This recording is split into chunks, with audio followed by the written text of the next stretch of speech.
Hi guys! So sa video na to guys ay isi-share ko lang yung pag ano namin dito guys, pag alis. So pinapaalis na kami ng may-ari ng lupa dito.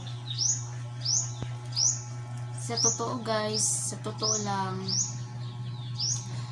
hindi naman talaga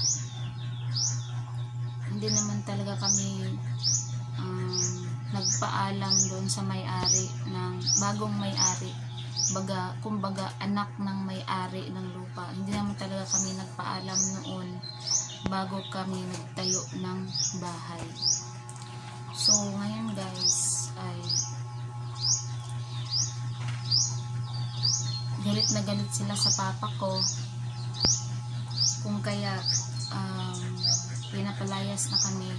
Bali, dalawang bahay lang kami guys. Itong bahay namin, si papa, bahay nila mama at papa, at pati yung kapatid naming panganay. So bali, sa lugar na to is 6 kami na bahay, pero yung sa uncle ko lang at sa 2 anak niya ang matitira sa lugar na to. Sobrang sakit lang guys kasi sobrang tagal na namin dito sa lugar na to. Dito kami lumaki. Naalala ko guys na dumating kami dito sa Mindanao. 4 years old pa lang ako. At mula 4 years old hanggang ngayon ay nandito pa rin kami sa lugar na to. Dito na kami lumaki. So, kumbaga sobrang dami na naming memories dito. Kahit na may mga taon din na nagtrabaho ako sa malayo. Tapos, dumating din ang panahon na nag-asawa ako. Bumalik pa rin ako dito sa lugar na to kahit hindi naman to bundok, pero hindi naman siya bundok, pero medyo paslanting yung daan papunta dito. Pero hindi talaga siya matawag na bundok. So, wala kaming laban guys dahil galit na galit talaga yung may-ari ng lupa at gusto na talaga nila na makaalis na kaming 3 bahay dito. So,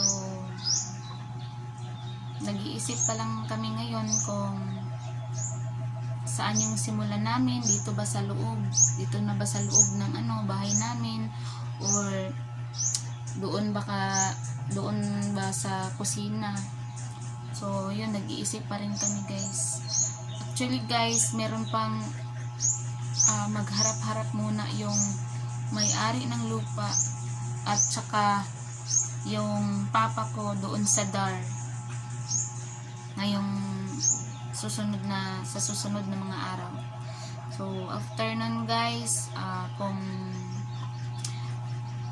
talagang aprobado na, so magpapaalam na po kami sa bahay na to. Alam ko naman guys na hindi naman talaga ito maganda, hindi naman talaga ito hindi siya kumbaga sa ibang tao parang wala lang, pero para sa amin guys na mga mahihirap lamang sa mundong ito, para sa amin ay napakasakit na mawala sa amin ang bahay na to kasi nga pinaghirapan namin to. So yun lang muna guys for today's video. Hanggang sa susunod guys ay isi-share ko pa rin sa inyo kung ano na yung magiging update pagkatapos ng kanilang pag-uusap ngayong darating na July 2. So yun lang muna guys. Thank you so much for watching. Bye!